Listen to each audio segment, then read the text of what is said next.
Oi, muito bom dia para você. O Record News Rural está no ar. O sertão brasileiro é um dos principais polos de produção de frutas. Boa parte do que é produzido por lá vai para o mercado externo. E a grande responsável por transformar um cenário de quase deserto nessa potência em exportação é a água. O sertão guarda um segredo. A terra seca se torna fértil apenas com água. O japonês Suemi Kochiyama apostou no sertão de Juazeiro, na Bahia, em 1983, quando a irrigação por aqui era só uma promessa. Arriscar tudo deu certo. E a plantação dele se transformou em uma empresa tão grande de exportação que hoje sua maior preocupação é não conseguir atender a alta demanda. Se ele tem demanda e me pede mais fruta, fica difícil eu não atender. A plantação fica dentro do projeto público de irrigação Maniçoba, que existe há 40 anos e gera quase 50 mil empregos diretos e indiretos no sertão. A empresa já tem as 7 certificações internacionais que permitem exportar para países em todos os continentes. Hoje, já são 1.100 hectares de plantação de uva e manga. A exportação de manga começou em 2018. 25 milhões de quilos de manga são exportados por ano. Apenas 4 milhões de quilos produzidos pelo Suemi ficam no Brasil. As frutas que serão exportadas passam por uma seleção rigorosa.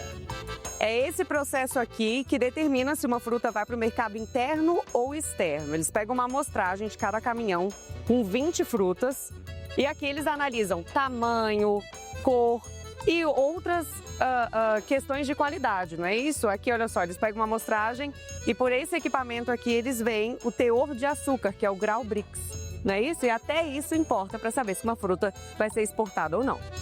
Tirando a análise de qualidade, o restante do processo é praticamente todo automatizado. Nessa máquina, por exemplo, as mangas com padrão internacional caem para a direita. As que ficam no mercado nacional, para a esquerda. Nessa sala, todas as mangas já têm destino certo, a Coreia. Mas, no sertão nordestino, a mais querida de todas as frutas é a uva, que domina 50% de toda a produção. Parte do que é colhido aqui vai para o mercado internacional, mas só o que passa por um critério rígido de seleção. A uva que vai para outros países já é colhida no ponto certo para consumo e não demora para embarcar. O empacotamento é feito a maioria por mulheres. O motivo? O cuidado e a delicadeza com a fruta, que tem que estar perfeita para o rígido mercado internacional. Tudo é analisado: tamanho de cacho, coloração, diâmetro, quantidade de açúcar. Até a quantidade de cachos da uva determina se vai ficar no Brasil ou se vai para outro país. A alta demanda internacional movimenta o mercado da região. Para ter mais quantidade, o Suemi compra frutas de outros produtores regionais. A demanda é tão grande que a minha produção não é suficiente. Então, nós contratamos produtores e damos assistência para conseguir uma qualidade do nível de exportação para poder exportar. Atravessando o Rio São Francisco, pela ponte ou por barco, já é Pernambuco. E por lá, a irrigação também transformou a região. Próximo à cidade de Petrolina, o pequeno produtor Edmilson cultiva uva no distrito de irrigação Nilo Coelho há 30 anos. E hoje tem 7 hectares plantados. Parte da uva também é exportada. Para ele, o sertão tem a combinação perfeita. É água e, vamos dizer, é área irrigada no caso, né? E clima, né? Porque se não fosse o clima também, mesmo com água também, a gente não conseguia produzir uva com uma qualidade dessa não, entendeu? Que uva que é um clima quente e seco. A uva do Edmilson é comprada por empresas maiores, como a do Noemi ou essa que produz suco e vinho. O Fernando apostou no sertão e saiu do sul para trabalhar com uvas no semiárido. A empresa vende bebidas para todo o Brasil. Todos os meses, ele precisa de 1.200.000 quilos de uva para garantir a produção. São fabricados 60 milhões de litros de vinho e suco por ano. O Sul é uma colheita por ano, lá nós temos bem definidas as 4 estações do ano. No Nordeste é diferente, aqui tem uva o ano inteiro. O projeto de irrigação Nilo Coelho de Petrolina foi criado em 1984 e é o maior projeto de irrigação público em funcionamento no Brasil. A água chega aos produtores por essa estação de captação de água do Rio São Francisco, por meio da barragem de Sobradinho, que tem capacidade de abastecer com 23 metros cúbicos por segundo. Seria o suficiente para levar água para toda a cidade do Rio de Janeiro. Petrolina e Juazeiro juntos têm quase 59 mil hectares irrigados, que geram 150 mil empregos. O Vale do São Francisco está entre os 5 maiores produtores de frutas do mundo. A irrigação chegou no sertão por meio dos projetos da Companhia de Desenvolvimento dos Vales do São Francisco e do Parnaíba, a Codevasf. O presidente da estatal, Marcelo Moreira, destacou que a empresa pretende duplicar a área de irrigação até 2030 e que o Brasil é o país que tem maior potencial de crescimento em agricultura irrigada do mundo. Hoje nós temos uma área agricultável de 55 milhões de hectares e nós apenas produzimos em 8,5 milhões de hectares. Então ainda existe muito potencial para investimento no Brasil em agricultura irrigada. Um grupo de mulheres em Uberlândia resgata uma das tradições mais marcantes do interior do Brasil, a catira. O grupo Solas de Ouro mostra que a cultura sertaneja se mantém viva até nas grandes cidades. A catira, ou cateretê, é uma dança típica do interior do Brasil, marcada pelo som das palmas e pelo bater firme dos pés no chão. A origem da dança vem dos tempos coloniais, influenciada por elementos indígenas e portugueses. Hoje, ela está presente em diversas regiões do país, principalmente nos estados de São Paulo, Goiás e, claro, aqui em Minas Gerais. A catira reforça a coletividade, a musicalidade e a valorização das raízes sertanejas. E para conhecer um pouco melhor essa dança que surgiu há mais de 3 séculos, nós fizemos um convite para um grupo muito especial. Se apresentar ao ar livre, próximo a uma das avenidas mais movimentadas de Uberlândia. Jovens lindas e vaidosas, é claro. A roupa e a maquiagem têm que estar impecáveis.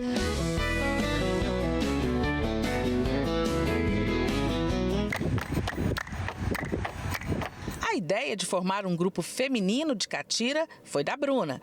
A viola está presente na vida dela desde o primeiro ano de vida. Desde os meus 14 anos de idade, eu já dançava catira, em outro grupo de catira, feminino também.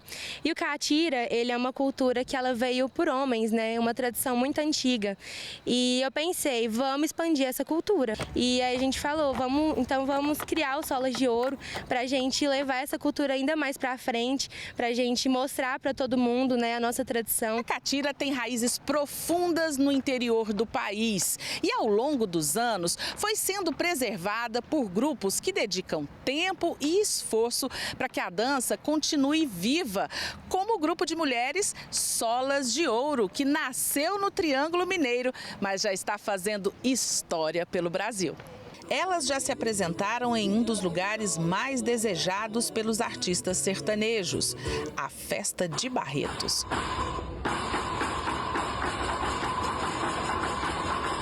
Sempre foi um sonho nosso e ver que depois de muita caminhada do grupo a gente conseguiu chegar lá foi muito bom. Imaginem só, 6 mulheres viajando juntas. Será que tem bagunça? Nossa, demais! Imagina esse tanto de mulher para se arrumar. Nossa, meu Deus! É uma bagunça, é maquiagem para todo canto. Até arrumar cabelo, fazer maquiagem, roupa. Aí uma faz maquiagem na outra. Vira uma bagunça, mas é muito bom, muito gratificante. Paula conta que não passou no primeiro teste para entrar no grupo, mas não desistiu. Hoje, ela é o orgulho da vovó Marta e do vovô Pedro. Nossa, é muito bom, eu gosto muito de fazer parte do grupo. Meu avô também é apaixonado, minha avó vive nas nossas apresentações quando a gente vai para Monte Alegre, ela é apaixonada demais. Meu avô, acho que o sonho dele era ter uma neta catireira. Larissa Lima é a caçulinha do Solas de Ouro. Entrou para o grupo há menos de um mês, mas a Viola já é uma companheira de longa data. Desde pequenininha, ali nos meus 5 anos, eu ganhei um violão. Aí nisso eu comecei a aprender a tocar o violão mesmo. Aí eu descobri a viola, fui me apaixonar pelo som da viola e comecei a aprender e eu tô até hoje. Entre passos firmes e muita animação, o grupo Solas de Ouro segue levando a tradição da catira para frente, mostrando que a cultura popular ainda tem muito espaço e história para contar.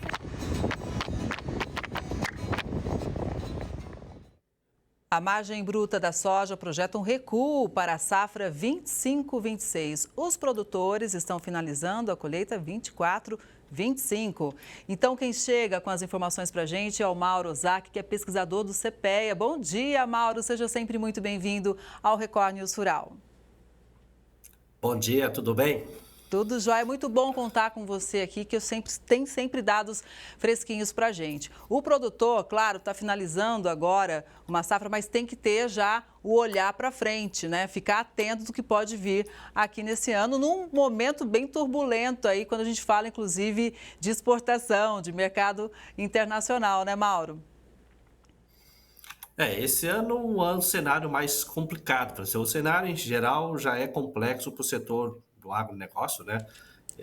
Sempre a gente fala que é uma indústria a céu aberto, mas agora nós temos outros fatores exógenos, né? Dentro do nosso cenário que deixa um pouco mais turbulento aí para nós aí qualquer projeção, né? Porque nós podemos fazer uma análise hoje, daqui a alguns minutos não vale mais nada. Exato, exatamente. Mauro, o que a gente pode destacar desse momento, né? Que é um momento que a gente está terminando aí a colheita, né? E que, obviamente, existe sempre aquela projeção da potência do Brasil, de super safra, um momento em que a China, inclusive, intensificou a compra da soja brasileira, a gente também abrindo aí um novo canal marítimo. Então, tem muita coisa acontecendo e a gente sabe da nossa potência quando o assunto é soja, né? Sim, nós somos aí, né? A China é uma das principais parceiras nossas e também dos Estados Unidos, porque é o maior comprador dessa oleaginosa no mercado mundial.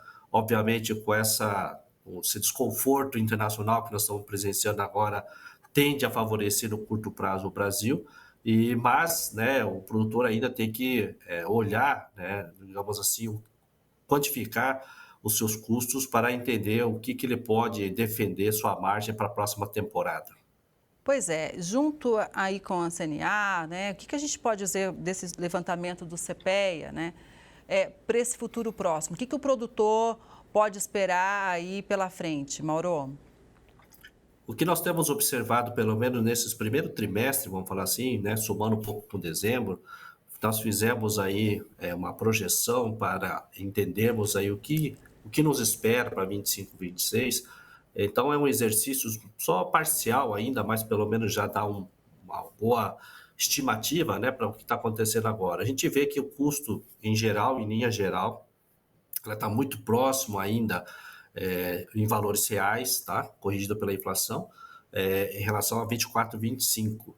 Alguns estados estão manifestando um aumento, né, de 2%, por exemplo, no meu caso, em valor real para Mato Grosso, mais ou menos em torno de 0,5% no caso para Paraná e Goiás, e praticamente estável no caso do Rio Grande do Sul.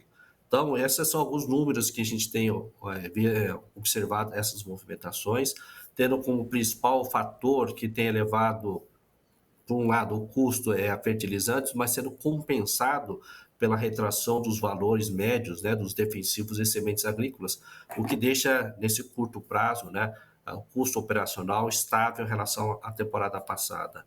O que deixa mais preocupante, né, na nossa análise é o que se está projetando nos contratos futuros para março de 26 do ano que vem, né, o preço médio que vai ser trabalhado, prêmio médio e a taxa de câmbio, que é o que está ficando mais volátil e bastante incerto, né? Que gente pode projetar por um valor, mas se o mercado começar a precificar até ano que vem uma possível recessão, o dólar acaba ficando mais fraco e aí toda essa análise que nós estamos falando agora, ela vem, ela, digamos, tem que refazer para tentar ver qual vai ser a margem para ano que vem.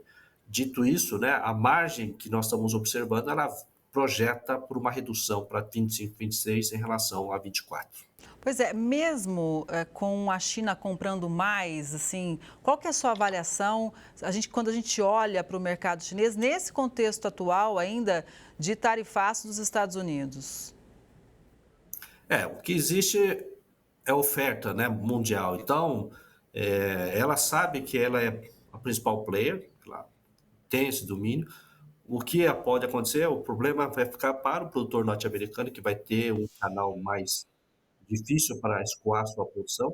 Nós temos, possivelmente, nós, argentinos, uma preferência de embarque, mas não quer dizer que ele vai pagar mais, né? Porque vai depender muito mais da nossa oferta, tanto nossa, da Argentina, do Paraguai, e assim como também tem uma oferta global dos Estados Unidos, né? Isso vai deixar o preço internacional talvez gelado, ou com certo, depende da condição climática dessa próxima temporada, que vai ditar a regra, basicamente, desse mercado internacional. Né? Então, eles vão embarcar aqui, mas não quer dizer que não pagam mais. Isso, né, eles vão tentar, como qualquer agente de mercado, tentar comprar o mais barato possível. Agora, Mauro, vamos falar um pouquinho sobre a produtividade, né? Porque, obviamente, existe uma expectativa de safra boa e tudo mais, mas quando se produz muito também, existe a questão da relação do preço, né? O que a gente pode dizer em relação à nossa produção? Nós temos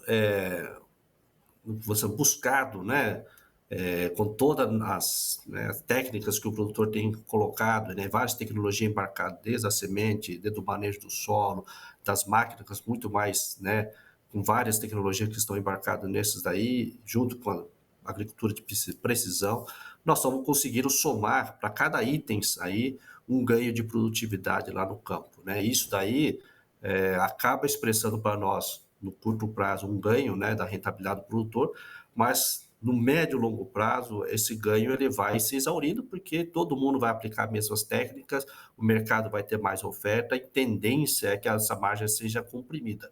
E nós estamos mais ou menos nesse momento, né? O Brasil vem crescendo mais na sua produção, na sua oferta, ou seja, vem acelerado nesse processo, enquanto que lá na ponta, a nossa principal compradora, ela está desacelerando a sua compra, pelo menos o seu consumo, ela está com uma taxa inferior à nossa taxa de crescimento de produção no Brasil.